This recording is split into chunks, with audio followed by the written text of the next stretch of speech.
Oi pessoal, muito bem-vindos de volta aqui ao meu canal. Para quem não me conhece, eu sou a Janaína Rico, eu tenho 41 anos e eu tenho transtorno bipolar. E toda sexta-feira eu venho aqui conversar com vocês sobre meu transtorno, sobre saúde mental, sobre coisas assim. E para quem não sabe, eu fiquei internada numa clínica psiquiátrica, no famoso hospício. É engraçado falar, mas é isso, era um hospicião. E eu vim contar algumas curiosidades para vocês como é que era o meu hospício, na minha clínica psiquiátrica. Lembrando que lá era uma clínica super humanizada, então era num lugar super bonito, cheio de verde, a gente se sentia numa chácara, não se sentia no hospital, não tinha grades prendendo a gente. Quer dizer, tinha umas grades, né, do dormitório, tinha uma segurança, tinha umas coisas assim, mas você não percebia isso. Eles faziam essas grades, esse movimento e tal, de forma muito natural, muito espontânea. A gente não se sentia preso, muito embora estivesse preso, né? Então essa é uma das primeiras curiosidades que eu tenho que trazer para vocês. Você fica completamente preso numa clínica dessas. Então os enfermeiros e os técnicos de enfermagem, eles estão o tempo inteiro por perto. Não tem um momento que você fique livre, assim, estou livre, não tem nenhum técnico olhando pra mim. Isso não acontece, né? O tempo inteiro você tá ali sendo observado, sendo vigiado, sendo cuidado. Eu acho que a palavra mais apropriada aí, na verdade, é sendo cuidado. Um ambiente controlado. Você está num ambiente controlado. Até porque as doenças psiquiátricas que as pessoas vão para lá, elas precisam de ambientes controlados. Muitas pessoas, assim como eu, foram para lá por tentativa de suicídio. Outras pessoas foram para lá porque elas estão fora da casinha mesmo. Tipo, sei lá, um esquizofrênico que está completamente fora da casinha, surtadaço, foi para lá também. Pessoas que vão para lá porque se machucam, né, que se ferem. Eu tive um episódio, foi uma vez só de me machucar, mas passou, de automutilação, o nome. Então as pessoas podem se cortar, podem se queimar com cigarro, podem se arranhar, né? Então são pessoas que estão numa situação de vulnerabilidade muito grande. Então elas precisam viver num ambiente controlado, elas precisam ser vigiadas. E isso tudo traz algumas consequências. Por exemplo, você não pode ter material de fazer unha, né? Então você fica lá e não pode fazer unha. Então porque você não pode ter alicate, tesoura, lixa, acetona, nada dessas coisas você pode ter perto de você. Então o que eles fazem? Aos domingos, apenas aos domingos, você é liberado para fazer unha. Então lá num quartinho lá da enfermagem, ficavam todos os materiais proibidos, né? Então fica os seus kits de unha, fica quem levou apontador de lápis não pode, fica preso lá. Tem gente que não pode nem ter lápis de cor, porque o lápis de cor a pessoa pode se machucar. Então fica guardado lá. Então todos, perfume, por exemplo, fio dental, são coisas que você não pode ter e elas ficam guardadinhas se você leva lá. Então aos domingos eles pegam o kit de unha, cada um pode pegar o kit de unha seu, e num ambiente protegido, sendo observado pelos enfermeiros, você pode usar aquele seu kit de unha, né? Então essa é uma das coisas, e eu ficava muito tensa com isso me chateava, porque eu falava assim, caramba, eu não tenho poder de ficar com meu alicate. Não, você não tem o poder de ficar com seu alicate, porque você pode se machucar com esse alicate. Inclusive, perfume, né, que você imagina assim, gente, qual o problema do perfume? Você só pode o perfume que esteja num pote de plástico, que não seja quebrado, e eles vão analisar aquele perfume, vão olhar se você pode ter lá. Então, um perfume num pote de vidro, tipo um perfume da Boticário num pote de vidro, não pode. Outra coisa é o seguinte, são os horários de medicação. Você, na hora do café da manhã, antes do horário de medicação, eu vou falar do café da manhã. O café da manhã ele era servido todo dia às 8 da manhã, então às 8 da manhã em ponto, e era todo dia a mesma coisa. Não mudavam, era todo dia a mesma coisa, era cuscuz, pão, com pão integral ou pão comum, né, e às vezes era um pão com queijo, mas não era sempre pão com queijo, e tinha banana ou laranja no café da manhã. Não lembro se tinha laranja no café da manhã ou no lanche da manhã, mas tinha uma frutinha e tal, não sei o que. Eu comia todo dia cuscuz, era uma delícia. E tinha uma mesa assim com biscoito, café, leite, essas coisas, não sei o que. Então às 8 horas da manhã, quando eles serviam o café da manhã da gente, e na época eu ainda fumava, que eu me livrei porcaria, graças a Deus, mas na época eu ainda fumava, então eu acordava muito cedo pra fumar. E aí me irritava, porque o cafezinho, eu que tava doido pra tomar um cafezinho, pra fumar um cigarrinho, só saía às 8 da manhã. Então eu acordava tipo umas 6, 6 e meia, e lá no meio tinham várias redes, assim, que eu deitava numa rede e ficava lá esperando o café da manhã. E aí o que eu ia falar? Por que eu falei primeiro do café da manhã? Porque os horários de medicação, o primeiro horário da medicação, ele era mais ou menos no horário do café da manhã. Então os enfermeiros, todo mundo tomava os remédios no mesmo horário. Então tinham 3 horários distintos. O horário do café da manhã, um horário de medicação à tarde e o horário de medicação à noite. Então os enfermeiros, eles tinham uma mesa bem grandona assim, e aí todo mundo fazia uma fila, aí eles todo dia mediam a pressão da gente, aferiam a pressão da gente e davam uma medicação. E se a pessoa precisasse, aí eles também iam medir temperatura, essas coisas assim e tal. E aí a gente tomava a medicação direitinho. E tem o seguinte, por exemplo, eu preciso tomar remédio da tireoide. O remédio da tireoide, ele é bem cedinho que a gente toma, porque tem que ter um tempo antes do café da manhã, né? Aqui em casa eu tomo sempre, no mínimo, meia hora antes do café da manhã. Então lá, quem tomava esse tipo de remédio de tireoide, ou quem tinha, sei lá, remédio para diabetes, que tinha que tomar cedinho, e era tipo 6 e meia, 7 da manhã, aí eles passavam nos quartos entregando a medicação pra gente. E aí fazia fila, a gente tomava remédio e tal, e era isso.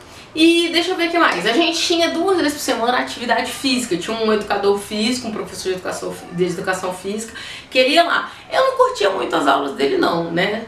E eu gosto muito de atividade física, mas eu não curtia muito as aulas dele não.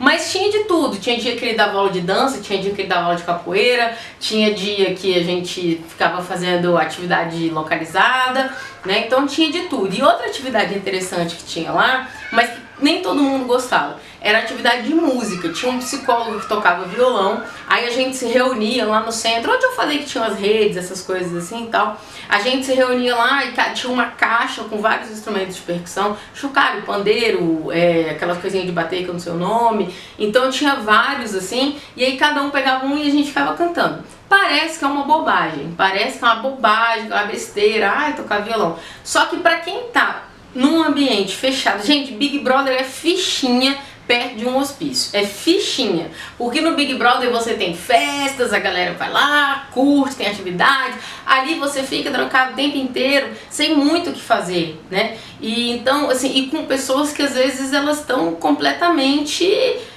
desconectadas da realidade, então aquilo é meio angustiante, é bastante angustiante. Então esse tipo de atividade, como a da música, ela dá um respiro naquela tensão, né? Você fica aliviado, dá uma horinha ali de sossego. E uma coisa que eu achava interessante é que tinha terapia, assim, tinha 2, as terapias eram todas em grupo. Então, 2 vezes por semana a gente tinha terapia em grupo, que logo que você chegava era o e agora, né? E o outro era e depois. Acho que era e depois, não lembro o nome. Eu acho que era e agora e depois. Que é o e agora, estou agora aqui numa clínica psiquiátrica. O que é que está acontecendo comigo? O que está acontecendo com a minha cabeça? Né? E o e depois era preparar você para sair da clínica. Quando você já estava no processo de alta e dessas coisas e tal. Então esses grupos terapêuticos, eles aconteciam 2 vezes por semana, o que eu achava muito pouco, para falar a verdade. Porque você está numa clínica psiquiátrica, você quer terapia todo dia, né? Mas não, só tinha 2 vezes por semana. E eram grupos muito intensos, porque você tinha um grupo terapêutico com pessoas que você convive todos os dias. Então a terapia, ela se estendia depois, né? Você saía da terapia, aquele assunto continuava rodando, das pessoas que você gosta e das pessoas que você não gosta. Então, muitas vezes uma pessoa que você não gosta, que está se dando mal, que você está brigando, ela expôs uma coisa, sei lá, muito grave, que foi abusada, que foi violentada, alguma coisa assim bem grave.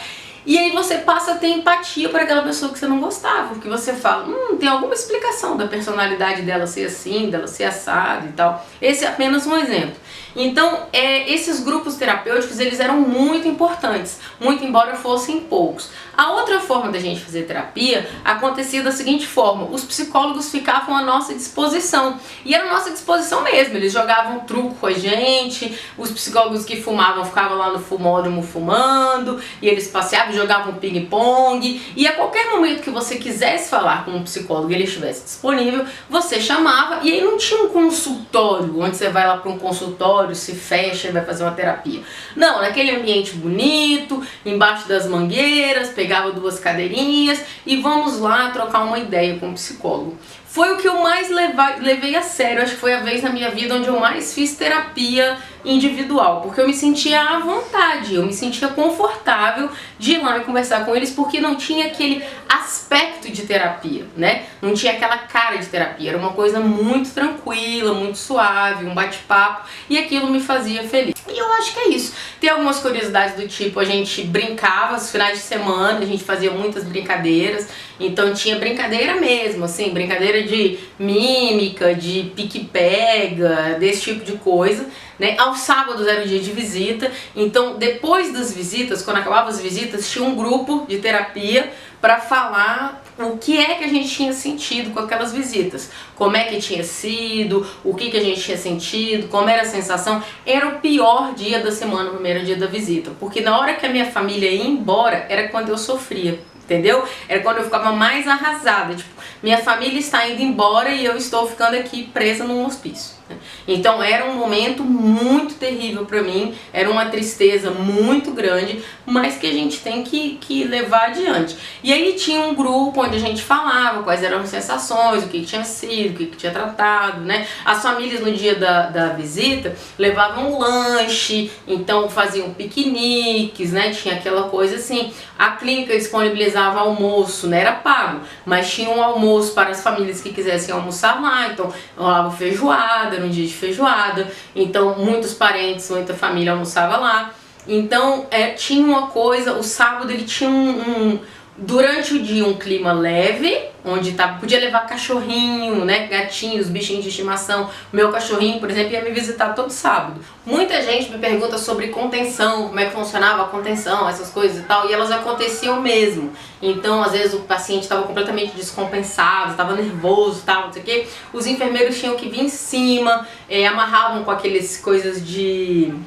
como é que chama? De jiu-jitsu, aquelas cordas de jiu-jitsu, davam medicações específicas. Mas se você quiser saber mais sobre as contenções que eu vi, coloca aqui nos comentários que daí eu gravo um vídeo especial só sobre isso, muito embora seja um assunto muito tenso, mas aí eu gravo um vídeo só sobre isso, só sobre contenção. E coloca aqui pra mim quais são as dúvidas que vocês têm, o que rolou, o que aconteceu, o que vocês querem saber, que eu fico muito curiosa em saber o que tá passando pela cabeça de vocês quando vocês assistem esses vídeos, tá bom? Então eu vou ficar muito agradecida. Não se esquece daquelas coisas de curtir, se inscrever, compartilhar, parará, que a gente já sabe. E toda terça-feira eu volto aqui com um vídeo sobre beleza, autoestima, amor próprio, todas essas coisas. E se você quiser curtir toda sexta-feira um vídeo sobre saúde mental, transtorno bipolar, internação psiquiátrica, saiba que eu estarei aqui no YouTube te esperando, tá bom? Beijo grande, tchau, tchau!